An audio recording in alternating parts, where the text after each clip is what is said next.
આ બાજુ અશ્વની રા માંડલિકને જાણ થતા તે સિપાહીઓને મોકલીને નાગબાઈને અને નાગરજનને નેહડો ખાલી કરવાનો હુકમ કરે છે.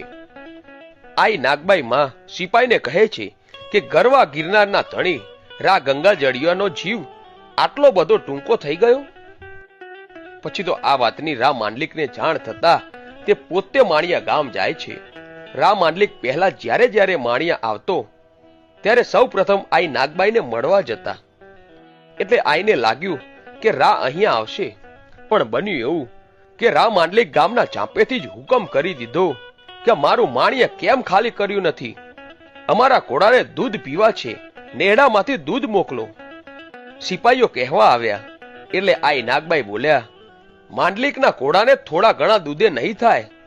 ગામના પાદરમાં અવેડાની પાસે વડલો છે, એ વડલાની વડવાઈઓમાંથી દૂધની શેરો ફૂટશે.